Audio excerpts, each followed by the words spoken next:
जय श्री राम दोस्तों, मैं केशवर पाल आज फिर एक नई वीडियो के साथ आपकी सेवा में उपस्थित हुआ। दोस्तों, हमारे एक मित्र हैं, इन्होंने हमारे व्हाट्सएप पे एक वीडियो का लिंक भेजा और ये लिखते हैं कि इस वीडियो को आप अच्छी तरह से समझिए और इस पर वीडियो बनाकर हमें अच्छी तरह से समझाइए। तो दोस्तों, जब हमने उस लिंक को खोल के देखा तो उस लिंक में कबीर बड़ा या श्री कृष्ण के बारे में वीडियो बनाया गया था और दो पक्षों में लोग थे और एक पत्रकार जो है उनसे पूछ रहा था। एक पक्ष था श्री कृष्ण का और एक पक्ष था कबीर पंथ का, यानी रामपाल जी का।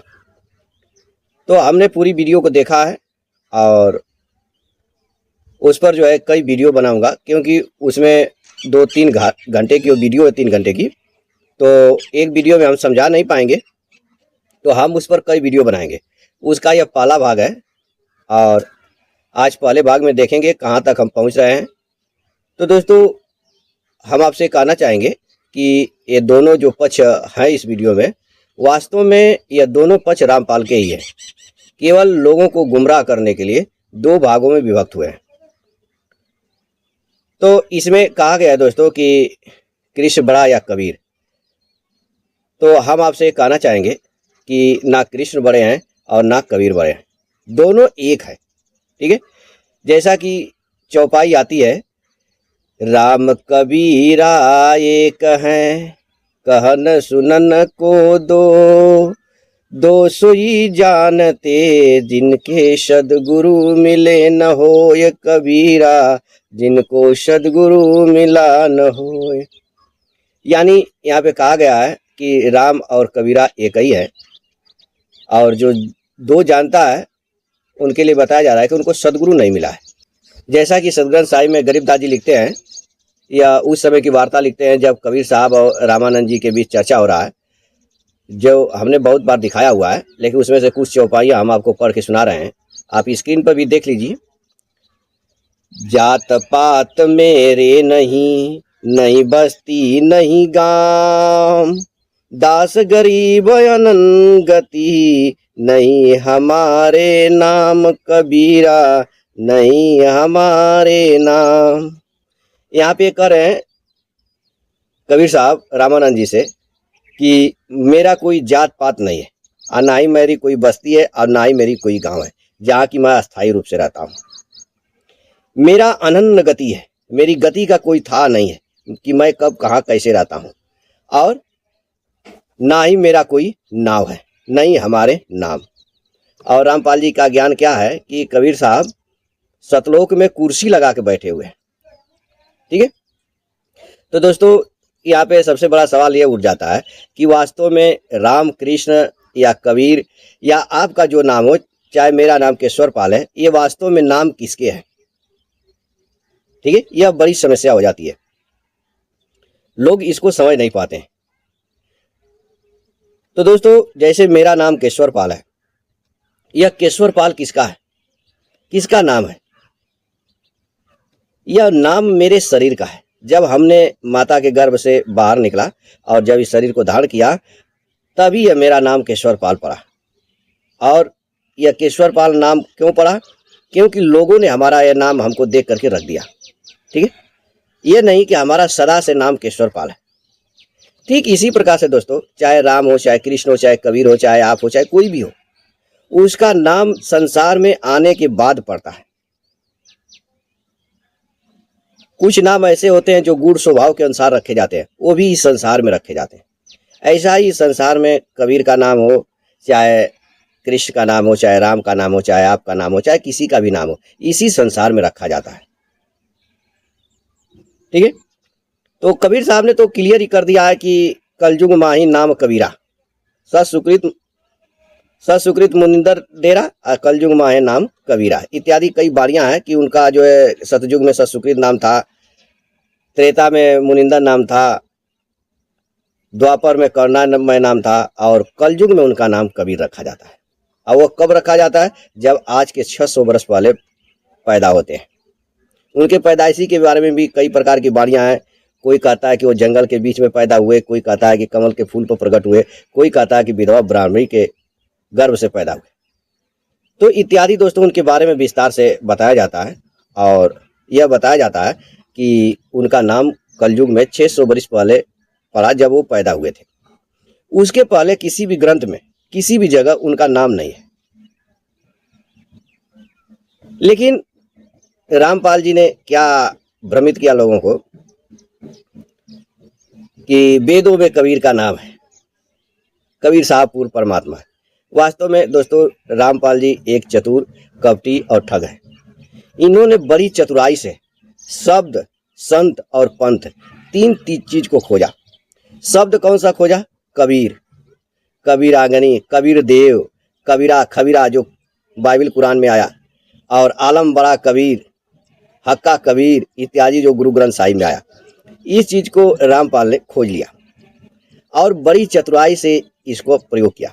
अब जैसे वेद में कबीर शब्द जो है वह केवल संधि की वजह से आया है, कहीं पर भी स्वतंत्र रूप से कबीर शब्द नहीं लिखा है, ठीक है। लेकिन रामपाल ने उस चीज को गलत तरीके से दिखाया और लोग भ्रमित हो गए। तो आगे हम इस वीडियो में बात करेंगे। जैसा कि रामपाल जी का दावा है कि कृष्ण अलग है और कबीर अलग है, लेकिन ये नहीं, ये दोनों एक ही है। तो एक बारी और इस सदग्रंथ साहिब में जो गरीबदास जी लिखते हैं उसको हम सुना देते हैं आपको। सुन रामानंद राम हम, मैं बावन नरसिंह, दास गरीब कली कली, हम ही कृष्ण अभंग कबीरा, हम ही कृष्ण अभंग। हम लक्ष्मण हम हनुमंत हैं, हम रावण हम राम, दास गरीब सती कला, सबे हमारे काम कबीरा, सबे हमारे काम।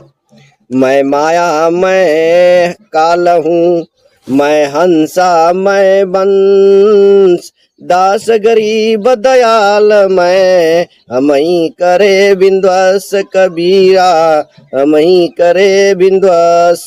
ममता माया हम रची, काल जाल सब जीव, दास गरीब प्राण पद, हम दास्तान के पीव कबीरा, हम दास्तान के पीव। यानी इन बारियों से सिद्ध हो गया दोस्तों कि कृष्ण और कबीर एक हैं, दो नहीं है, ठीक है। दो वही जानते हैं जिनको सदगुरु मिला नहीं है, जिनको रामपाल जैसा झूठा गुरु मिला है, कपटी गुरु मिला है, ठग गुरु मिला है, ठीक है। वही दो जानते हैं। तो चलिए अब वीडियो को शुरू करते हैं। वीडियो की पहली क्लिप हम आपको दिखाते हैं। कबीर बड़ा या कृष्ण? दर्शकों ये सुनकर आपको अजीब लग रहा होगा, लेकिन अब वक्त आ गया है इस बात का खुलासा करने का, सच जानने का, सदग्रंथों के खोलने का कि कौन है बड़ा, कबीर जी या श्री कृष्ण जी। इस पर होगी हमारी बिग डिबेट। दर्शकों ये डिबेट देखना आपके लिए बेहद जरूरी है, नहीं तो आपकी आने वाली पीढ़ियां आपको कभी माफ नहीं कर पाएंगी कि हमारे पूर्वजों ने इतना बड़ा राज हमसे छुपाया क्यों। तो दोस्तों पहली क्लिप में वीडियो चालू हो गई है और यह वीडियो निर्माणकर्ता यह बताना चाहते हैं कि अब समय आ गया है यह जानने की कि कृष्ण बड़ा या कबीर, ठीक है, नहीं तो हमारे आने वाली पीढ़ियां हमें माफ नहीं कर पाएगी, ठीक है। तो अब हम फिर इनकी आगे की क्लिप को सुनते हैं। दर्शकों कबीर जी के मानने वालों का कहना है कि जो लोग श्री कृष्ण उर्फ श्री विष्णु को अविनाशी सृष्टि का उत्पत्तिकर्ता बता रहे हैं वह जनता के साथ धोखा कर रहे हैं। भक्त समाज का अनमोल मानव जीवन गलत ज्ञान देकर गलत भक्ति साधना बताकर नष्ट कर रहे हैं। भक्त समाज को शास्त्रों के विपरीत ज्ञान बता रहे हैं जो महाअपराध है। तो वहीं कृष्ण जी के मानने वालों का कहना है कि हमारे धर्मगुरु कथावाचक हमें शास्त्रों में वर्णित ज्ञान बताते हैं और शास्त्रों में वर्णित साधना बताते हैं, इसलिए कबीर भक्तों का दावा गलत है। श्री कृष्ण उर्फ श्री विष्णु जी सर्वसमर्थ प्रभु है, लेकिन दोनों में से किसकी बात है सत्य, आइए देखते हैं। दोस्तों इस क्लिप में भी आपने यही देखा कि यह वीडियो निर्माणकर्ता यह बोल रहे हैं कि एक जो पक्ष है कबीर पंथ यानी रामपाल जी का पंथ, वह मानता है कि कबीर साहब पूर्ण परमात्मा है, सर्व सृष्टि के रचनहार हैं, अविनाशी प्रभु हैं। और दूसरी तरफ तमाम धर्मगुरुओं के जो भक्त हैं, जो मानने वाले हैं, जो भगवान श्री कृष्ण को मानने वाले हैं, वो कहते हैं कि भगवान श्री कृष्ण पूर्ण परमात्मा है और वही सर्व सृष्टि के रचनहार है। दोस्तों इस पर हमने पहले भी बहुत सारी वीडियो बना चुका हूँ और रामपाल जी की एक पुस्तक भी है कबीर बड़ा या कृष्ण, उससे हमने वीडियो बनाया था। ये हमारी वीडियो है, इनको भी आप जाके देख सकते हैं और वहाँ समझ सकते हैं कि रामपाल जी का जो बुद्धि है, जो विवेक है, वो कितना घटिया स्तर तक है, ठीक है। ये अपने ही बातों में अपने ही परमात्मा को नीचा दिखा देते हैं। हमने वीडियो बनाया हुआ है, आप इन वीडियो को जाके देख सकते हैं। अब आगे इनकी बात को सुनते हैं। दोस्तों आज हम आपके लिए एक बेहद खास प्रोग्राम लेकर आए हैं। जैसा कि आप देख सकते हैं, आध्यात्मिक ज्ञान चर्चा, सच वर्सेस झूठ। आज हमारे इस प्रोग्राम में आप दो तरीके के विचार देखेंगे। आज के हमारा प्रोग्राम का नाम है कबीर बड़ा या कृष्ण। दोस्तों, आज के हमारे इस डिबेट में, आज के हमारे इस प्रोग्राम में कबीर जी के बारे में और कृष्ण जी के बारे में चर्चा होगी। एक तरफ जो आप इधर देख रहे हैं, ये कृष्ण पक्ष बैठा हुआ है, जो कृष्ण को मानने वाले हैं। दूसरी तरफ जो आप देख रहे हैं, ये कबीर को मानने वाले हैं, कबीर पक्ष बैठा है। तो दोस्तों, इस क्लिप में भी यही बताया गया कि एक तरफ कबीर पंथ है और एक तरफ जो है श्री कृष्ण पंथ है। लेकिन वास्तव में यहाँ पे ना तो कोई कबीर पंथी है और ना ही कोई श्री कृष्ण पंथी है। यह दोनों रामपाल के पंथी है। ठीक है, केवल जनता को मूर्ख बना रहे। कबीर पंथी क्यों नहीं? क्योंकि कहा जाता है कक्का केवल नाम है, बब्बा ब्रह्म शरीर, रर्रा सब में रम रहा, वाको नाम कबीर रे भैया, वाको नाम कबीर। ठीक है, यानी क बी अर तीन अक्षरों से मिलाकर यही बताया गया कि कक्का केवल नाम है, बब्बा ब्रह्म शरीर, रर्रा सब में रम रहा, वाको नाम कबीर। यानी जो सभी में रमता हो उसी को कबीर कहा गया है। कबीर ये नहीं कि किसी एक स्थान पर बैठा हुआ व्यक्ति का नाम है। ठीक है, जैसा कि हमने आपको बताया भी कि जात पात मेरे नहीं, नहीं बस्ती नहीं गांव। ठीक है, इस चौपाई में हमने आपको पहले बता दिया है। इसको गरीब साहब ऐसे लिखते हैं अपने चौपाई में, सतपुरुष कबीर का देह धरा न कोई, शब्द स्वरूपी रूप रे भैया, घट घट बोले सोय कबीरा, घट घट बोले सो। यानी यहाँ पे गरीबदास जी भी कह रहे हैं कि जो सभी घटों में बोलता है उसी को कबीर कहा गया है। ठीक है, ना कि कबीर किसी व्यक्ति विशेष का नाम है। जैसे मेरा नाम केशवर पाल है तो मेरे जैसा किसी व्यक्ति का नाम नहीं है, बल्कि सभी घटों में वास करने वाले को कबीर कहा गया। ठीक है, तो ये दोनों जो है रामपाल पंथी है, ना कि कबीर पंथी। अब आगे इनकी बात को फिर सुनते हैं। समाज में बहुत सारी धारणाएं हैं कि कृष्ण को मानने वाले वो कहते हैं कि कृष्ण पूर्ण परमात्मा है, कबीर को जो मानने वाले हैं उनका कहना है कि कबीर पूर्ण परमात्मा है। दोनों लोगों से सवाल जवाब करेंगे। अगर सवाल जवाबों से संतुष्टि नहीं मिलती है तो हमारे बीच में सदग्रंथ हैं, चारों वेद हैं, पुराण है, श्रीमद् भगवद गीता है। अगर हमें इनसे सच्चाई जानने की जरूरत पड़ी तो हम आपको ये भी खोल कर दिखाएंगे, जिससे इस बात की पुष्टि की जा सके कि हिंदू समाज में क्या सच है, क्या झूठ है, क्या भारतीय धर्म गुरुओं द्वारा क्या सच बताया जा रहा है, कितना झूठ बताया जा रहा है। इस क्लिप में भी यही बताया गया कि जो कबीर को मानने वाले हैं वो कहते हैं कि कबीर पूर्ण परमात्मा है, और जो श्री कृष्ण को मानने वाले हैं वो कहते हैं कि श्री कृष्ण पूर्ण परमात्मा है।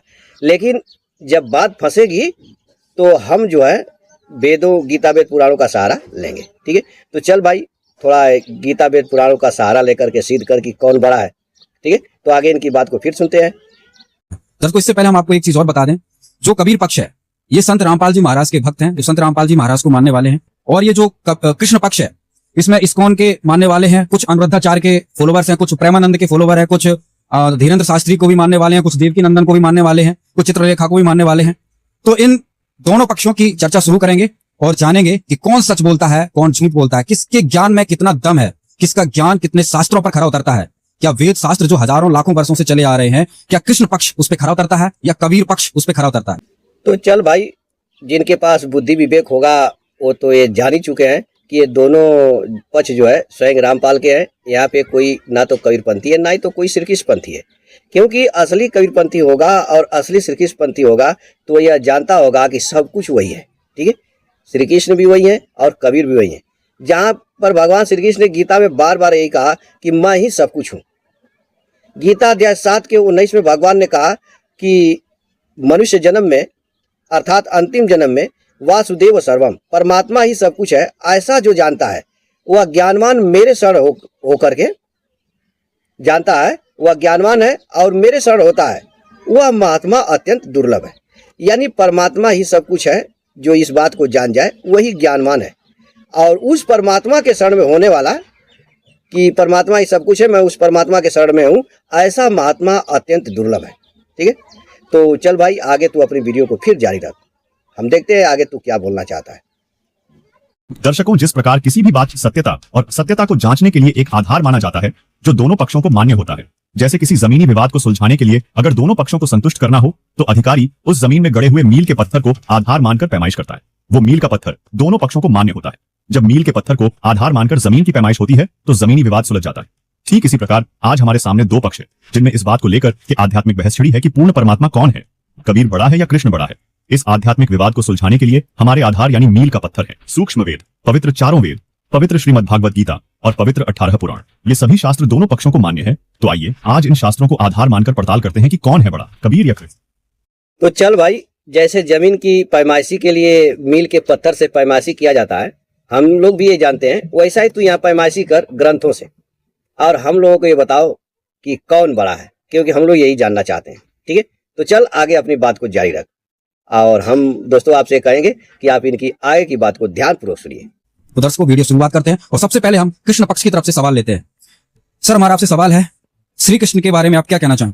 कृष्ण जी भगवान थे, अखिल ब्रह्मांड के नायक कृष्ण भगवान है, जो कि उनके सारे के सारे कार्य आप इतिहास उठाकर देखो तो आपको पता चलेगा कि भगवान की लीला क्या होती है, भगवान कैसे कार्य करते हैं, भगवान किस प्रकार से आते हैं। शस्त्रधारी, सुदर्शन चक्र, सुदामा का महल बनाना हो, पर्वत उठाना हो, और भी अन्य कार्य, चाहे महाभारत में पांडवों का साथ देना हो, कृष्ण भगवान ने दिया। कृष्ण भगवान अखिल ब्रह्मांड के नायक है। बोलो राधे राधे, हरे कृष्णा।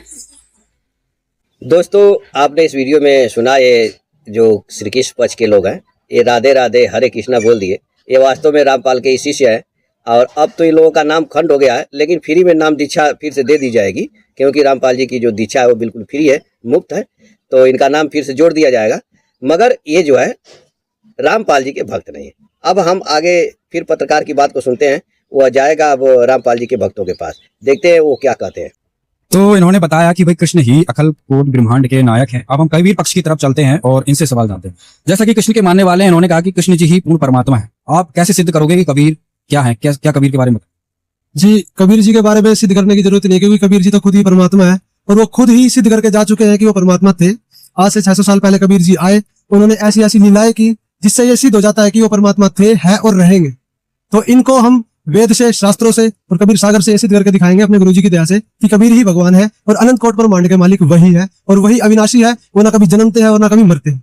तो इस क्लिप में भी रामपाल जी के जो भक्त हैं, वो जब पत्रकार पूछा कि भाई आप कैसे सिद्ध करोगे कि नहीं कबीर ही पूर्ण परमात्मा है, ये लोग तो बता दिया कि श्री कृष्ण ही पूर्ण परमात्मा है, तो इसने बोला कि हम वेदों से, कबीर सागर से, इत्यादि जगह से सिद्ध करेंगे। वैसे सिद्ध करने की जरूरत नहीं है, वो तो खुदे आए और लीला किए, सिद्ध करके चले गए, और हम लोग सिद्ध करेंगे गुरु जी के ज्ञान के अनुसार।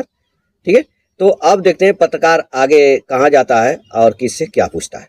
ठीक है, दर्शकों, यहाँ पे अब दो सवाल खड़े हो चुके हैं। जैसा कि आपने सुना, कृष्ण को मानने वाले इन्होंने कह दिया कि कृष्ण पूर्ण परमात्मा है, कृष्ण ही अखिल कोटि ब्रह्मांड के नायक है। कबीर को मानने वाले इन्होंने कह दिया कि कबीर को बताने की जरूरत नहीं है, क्योंकि वो ही पूर्ण परमात्मा है। अब यहाँ पे कैसे निष्कर्ष निकाला जाए, कैसे निर्णय लिया जाए कि कबीर ही परमात्मा है या कृष्ण परमात्मा है? तो दर्शकों, लगता है कि अब सदग्रंथों की तरफ थोड़ा चलते हैं और सदग्रंथों से प्रमाण लेने की कोशिश करते हैं कि क्या ये सदग्रंथों से प्रमाण दिखा पाएंगे या ये दिखा पाएंगे। तो सबसे पहले कृष्ण पक्ष की तरफ चलते हैं।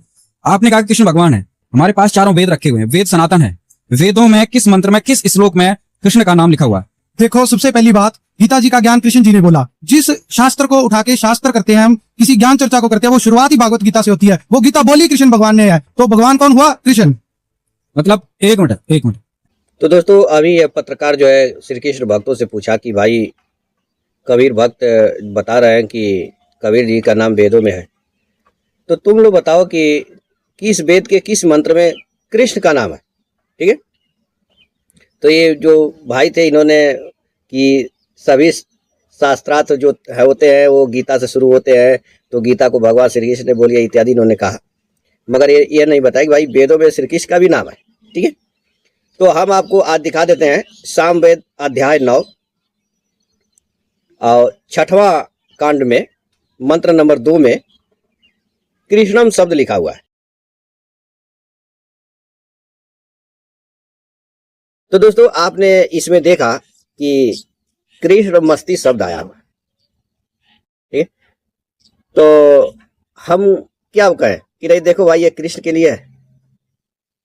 नहीं, शब्द कहीं आने से मतलब नहीं है, शब्द आया है तो उसका भावार्थ क्या है, क्योंकि कृष्ण भगवान श्री कृष्ण का भी नाम है, और कृष्ण मतलब होता है अंधेरा पख, अंधेरा, कृष्ण का अर्थ ही अंधेरा होता है, जहां पे जैसे कृष्ण पक्ष और शुक्ल पक्ष कहते हैं वैसे।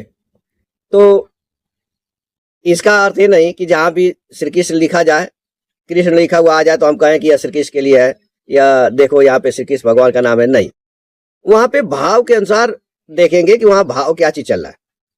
उसी तरह से अगर कहीं वेदों में कबीर देव आ गया, कबीर अग्नि आ गया, कबीर मितौजा आ गया इत्यादि आ गया, तो वहां पे ये अर्थ नहीं है कि यह कबीरदास जी के लिए। हम उसके भाव को देखेंगे कि वास्तव में यहाँ पे इस मंत्र का भाव क्या है। ठीक है, तो उसी तरह से है, हमने आपको ये दिखाया कि सामवेद के 9वें अध्याय के खष्ट कांड में 6वें खंड में मंत्र 2 में कृष्ण शब्द आया है। ठीक है, लेकिन वास्तव में श्री कृष्ण के लिए नहीं है। ये भी हम आपको क्लियर कर दें, अंधेरा में नहीं रखेंगे। ठीक है, चलिए फिर भाई की आगे बात को सुनते हैं। हमने इनसे वेदों से पूछा, वेदों में इन्होंने कहा कि भाई गीता का गीता कृष्ण ने बोली। हम आपके पास उसी सवाल को लेके आते हैं। आप वेदों में ये सिद्ध बताइए, वेदों में कहाँ पे लिखा हुआ है, किस श्लोक में, किस मंत्र में लिखा हुआ है कि कबीर भगवान है? जी, वेदों में सिर्फ एक श्लोक नहीं, बहुत से ही श्लोक है जिसमें स्पष्ट किया हुआ कि वो कबीर परमात्मा है, उसका नाम कबीर है। वो अपने साधकों के लिए इस धरती पे आता है, वो कैसी लीलाएं करता है, किस प्रकार से अपनी जीवन क्रिया करते हैं, वो सभी प्रमाण वेदों में लिखे हुए हैं। वो हम इनको जरूर दिखाएंगे। अभी बताइए, हमारे दर्शक देख रहे हैं, दर्शक जानना चाहते हैं कि किस वेद में कहाँ पे लिखा। अब हम आपको दिखाएंगे ऋग्वेद मंडल नंबर 9 सूक्त नंबर जो इसमें दिखाएंगे अभी। ये ऋग्वेद है। इन्होंने कहा कि हम ऋग्वेद में से दिखाएंगे कि कबीर का नाम लिखा हुआ है। हम ऋग्वेद लेकर इनके पास पहुंच रहे हैं। ये लीजिए ऋग्वेद। दर्शकों, आपने स्वयं निर्णय करना है, क्योंकि आज पूरा समाज पढ़ा लिखा है, कोई भी अनपढ़ नहीं है।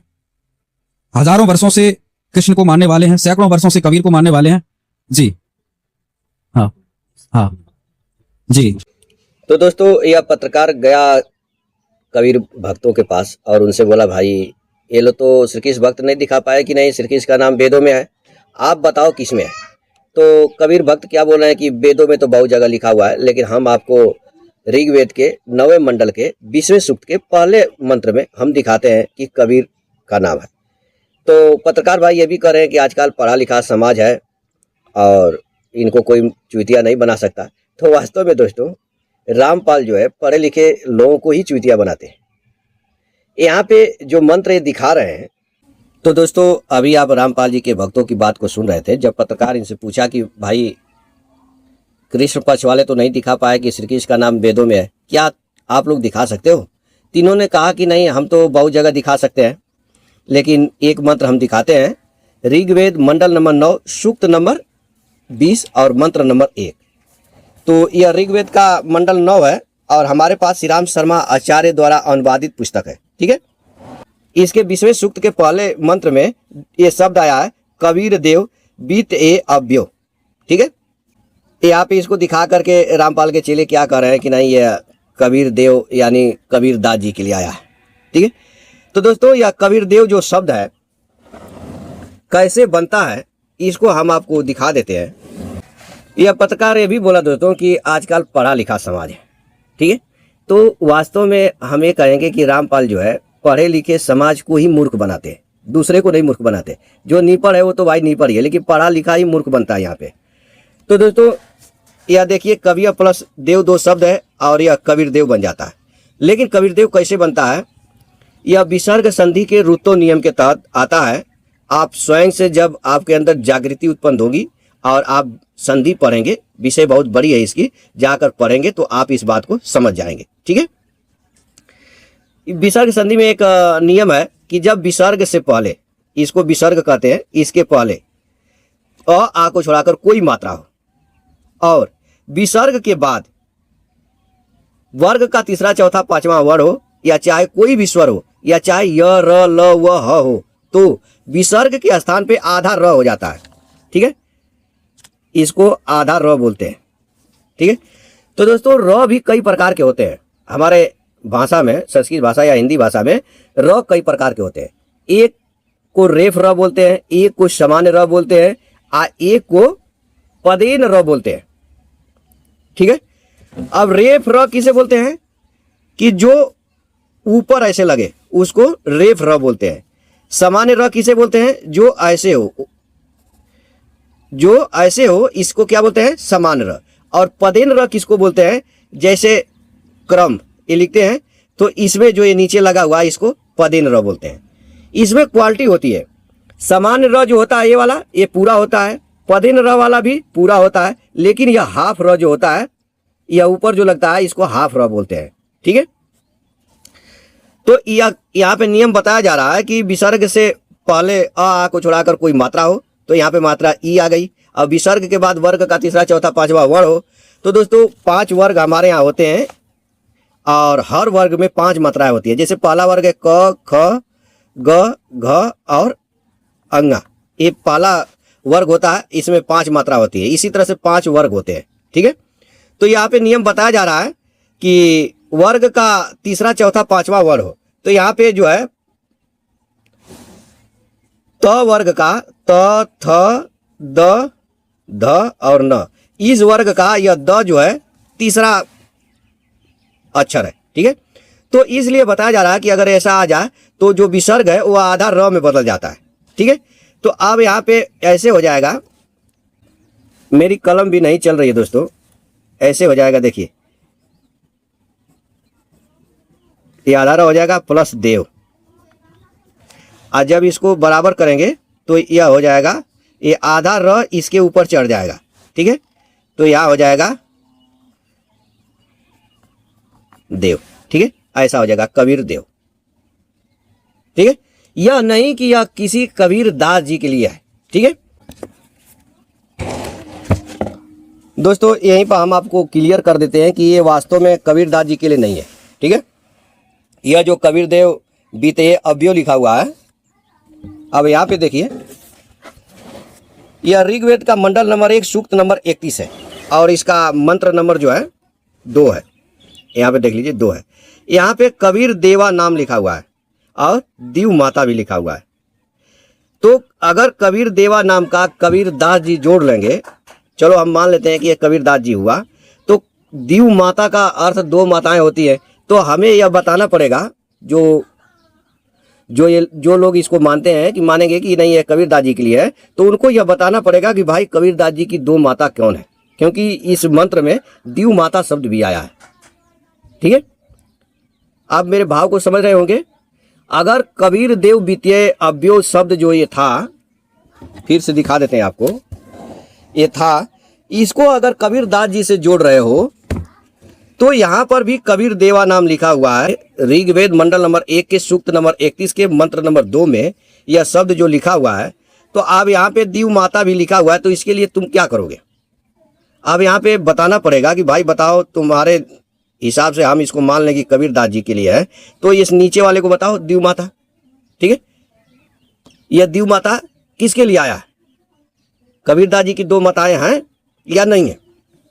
ठीक है, तो वास्तव में दोस्तों यहाँ पर किसी अबीर कबीर का नाम नहीं है वेदों में। ठीक है, केवल शब्द के आधार पे रामपाल जी जो है उस शब्द को संत यानी कबीर से जोड़ करके लोगों को गुमराह कर रहे हैं बड़ी चतुराई के साथ। ठीक है, हम आशा करेंगे आप समझ गए होंगे और संधि नियम को आप स्वयं से पढ़ेंगे, बिल्कुल समझ जाएंगे। ठीक है, पढ़े लिखे आप समाज के हैं लोग, तो आप लोग जा करके संधि विभाग में संधि को पढ़िए। फिर हम भाई की आगे की बात को सुनते हैं। दर्शकों, यहाँ पर कबीर पक्ष ने वेदों से प्रमाण दिखाया कि ऋग्वेद में कबीर का नाम है। इसको अब विस्तार से देखते हैं। आइए अब जानते हैं कि संत रामपाल जी महाराज इस विषय पर क्या कहते हैं। अब वेद क्या बताते हैं परमात्मा की महिमा, क्योंकि परमेश्वर ने कहा कि वेद मेरा भेद है, मैं ना मिलूं वेदन के माही, और जौन वेद से मैं मिलूं। वो वेद जानते नहीं कि वेद मेरा भेद है, मेरी महिमा का गुणगान करता है वेद, लेकिन वेदों में वर्णित विधि से मैं मिल नहीं सकता, मेरी महिमा तो कंप्लीट है।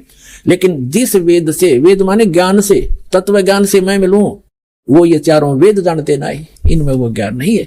उसका ज्ञान स्वयं ही परमात्मा ने आके बताया। अरे विश्वदास को भेज रखा है, लाभ उठाओ प्राणियों, ये देखो।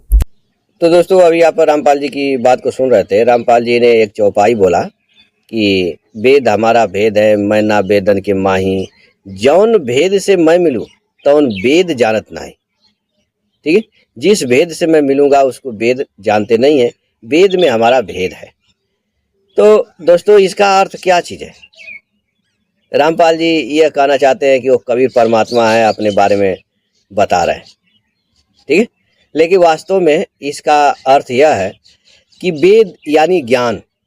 ज्ञान किसको जान सकता है, जो चीज़ उसे दिखाई दे, जहाँ तक उसका मन बुद्धि जाए वहीं तक वो वर्णन कर सकता है। वेद में आत्मा का वर्णन नहीं है, क्योंकि आत्मा दिखाई ही नहीं देती।